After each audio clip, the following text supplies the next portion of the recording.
Picture this. You're 28 years old.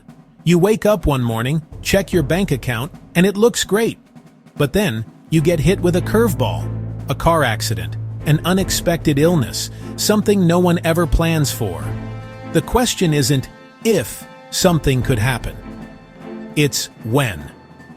And the real kicker? If you don't have the right kind of life insurance, the financial future of your loved ones can collapse overnight.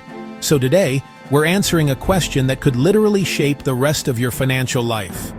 Should you choose term life insurance or whole life insurance in 2025? Stick with me to the end, because I promise you'll walk away knowing which one will protect your money, build your wealth, and give you peace of mind. Let's be real.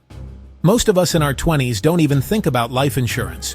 We're too busy chasing career goals, paying off student loans, or maybe stacking cash for that dream car. Insurance feels like something for older people with mortgages and kids. But here's the fear trigger. If you wait too long, you'll pay way more later. Premiums double, triple, even quadruple with age. And worse, health issues can make you uninsurable.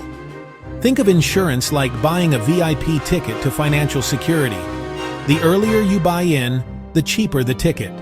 Miss that window and suddenly, you're stuck in the nosebleed seats, paying more for less protection. Let me guess. You're thinking, okay, but can't I just skip insurance, hit the gym, eat kale salads, and live forever? If only. Unfortunately, no one's cracked that code yet.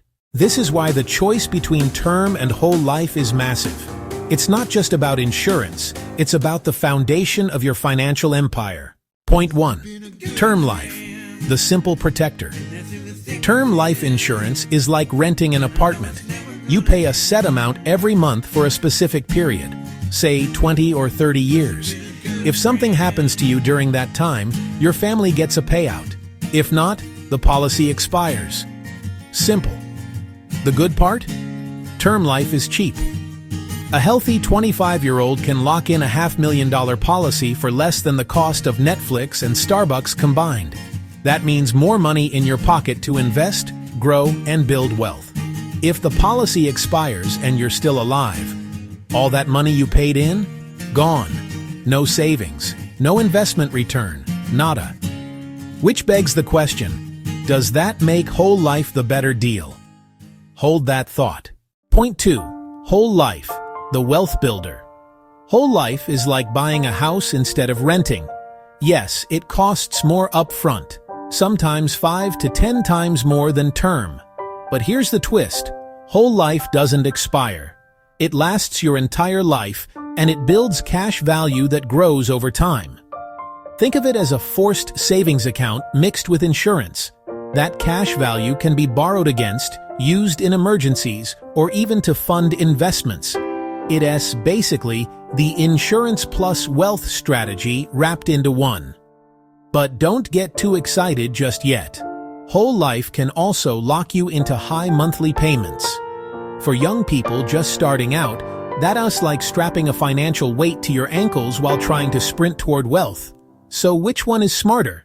Point 3. The 2025 factor. Here's where it gets exciting. In 2025, interest rates and inflation are rewriting the rules. Term life is still the cheapest and most flexible option, giving you space to invest the difference.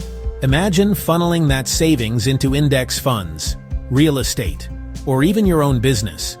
That's how you snowball wealth fast. Whole life, on the other hand, has gotten more appealing in certain cases. Insurers are offering competitive policies where the cash value grows better than before. For some high earners who want guaranteed wealth preservation, whole life is a strong play. But the real decision comes down to your stage in life. If you were in your 20s and just starting to stack wealth, term life is usually the sharper move. If you're in your 30s, already building assets and wanting a permanent wealth transfer tool, whole life might enter the conversation. Quick question. Do you really plan on being broke forever? Didn't think so. Which means whichever option you pick, it has to push you toward freedom, not hold you back. Here's the truth. There's no one-size-fits-all answer. But for most 18 to 30-year-olds, The best strategy in 2025 is get term life now, invest the difference, and revisit whole life once your wealth engine is running hot. Think of term life as your seatbelt. It protects you while you speed up your financial journey. Once you're cruising with real assets, whole life can be like an airbag system, adding layers of protection and generational wealth. Remember, wealth isn't just about how much you make. It's about how well you protect it. Don't wait for a crisis to remind you of that. And speaking of building wealth, there's a strategy that turns even small amounts of money into massive financial power over time. It's the silent weapon of millionaires, and it works whether you're broke or already balling out. If you want to unlock that secret, click right here to watch my video on the power of compounding. It's the single most important lesson you'll ever learn about money. Don't sleep on it.